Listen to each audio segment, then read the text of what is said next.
Hey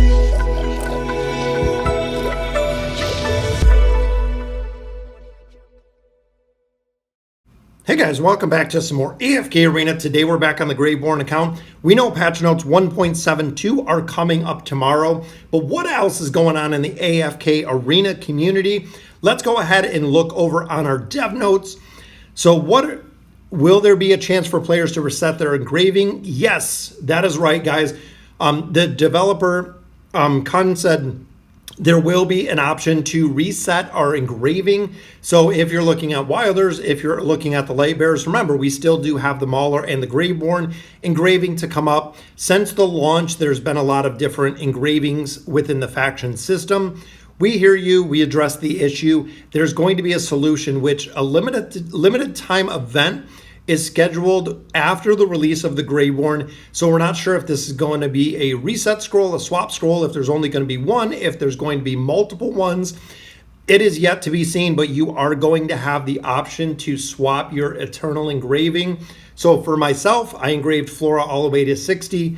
Kind of a big mistake. I would have rather had another hero, Raku, possibly a couple other ones engraved up a little bit higher than where I have them. So once all of the engraving has been released in its entirety, they're going to give us the option to go ahead and swap this, which is going to be very cool.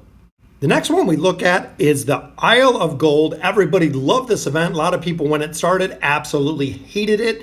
By the end of the event, you loved it. The resources you got in it were absolutely phenomenal.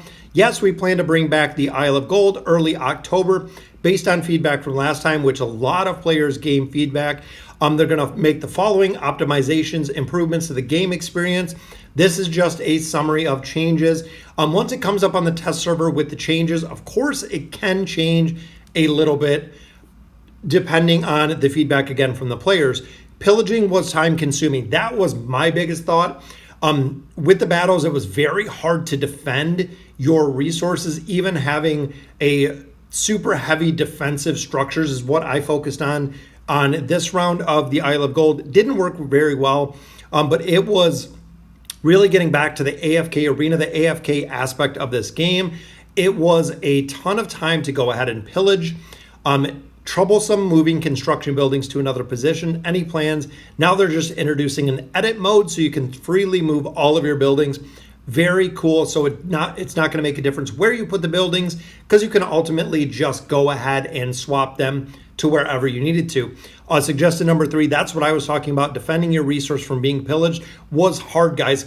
Even with the optimal team comps, majority of the time the enemy won just because they could go through and keep resetting the battles. So if you had a hero die, whatever it may be, you could continue resetting the battles or just restarting the battles until you won, which is kind of broken because it's kind of a cheese way to do it. But players could definitely do that. And then the defensive buildings were too weak. They need to rebalance, which again, most of the defensive buildings didn't do anything or didn't offer enough value to deflect the attackers. And most of the buildings, again, that were attacked, I did a lot of attacks within here, which again, it was very time consuming, but I didn't lose any of the attacks because if I started to, I could just restart them, especially with the broken frequency of the Eins.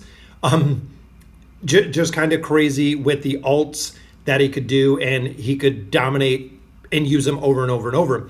Many of you asked about the Isle of Gold being permanent, which it's a great see. Not sure they're going to make it permanent at this point.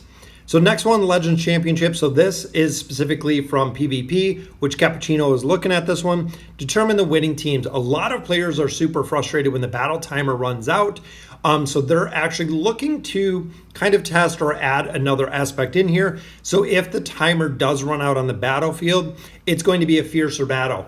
Now that could mean a +2 attack rating, a negate to defense rating.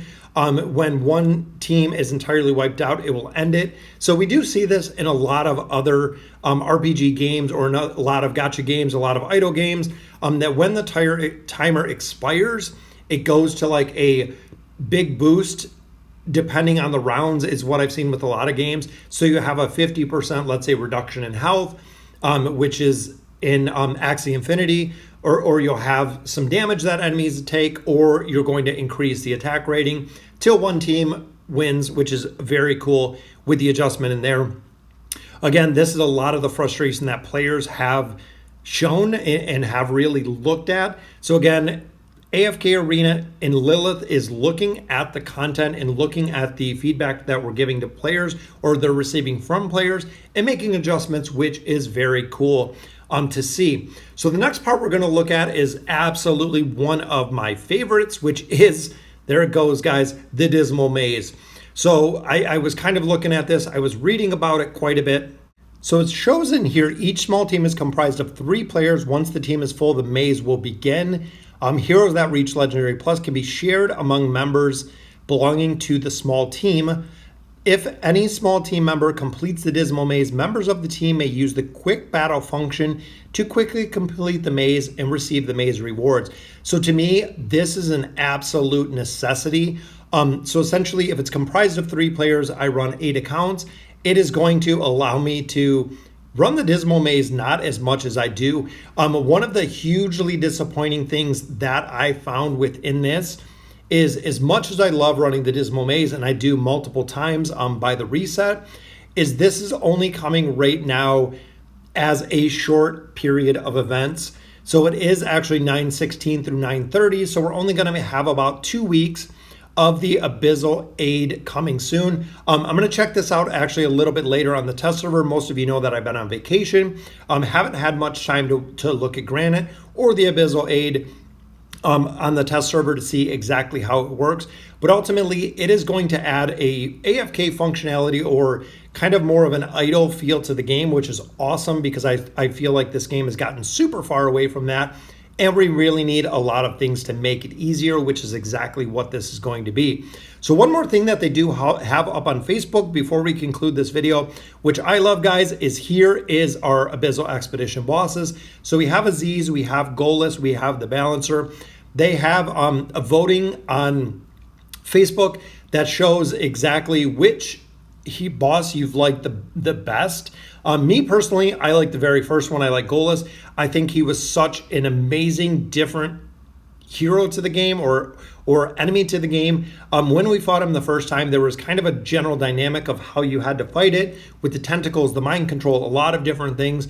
I feel like with a lot of the future bosses, they've just been kind of a little variation of the same thing. Nothing's really been cutting edge, really challenging or different. But ultimately, this is up on the Facebook page. You can go and vote for your favorite Abyssal Expedition boss, which again, my favorite has been Goalless. He is the original OG. It's very cool to see. They didn't include Ainz and Albedo. They didn't include a couple other bosses that we've seen in the other Abyssal Expeditions. Because remember, guys, this is the 5th version of the Abyssal Expedition that we've been running. And there he is in the bottom left. Goalless was such a very unique, again, and cool hero to fight. It's amazing how they do the Abyssal Expeditions and how much real time and effort is put into these. I know a lot of players say it's very time consuming, but I absolutely love it, guys. So let me know in the comments who you think the best boss is. And as always, thank you guys for watching.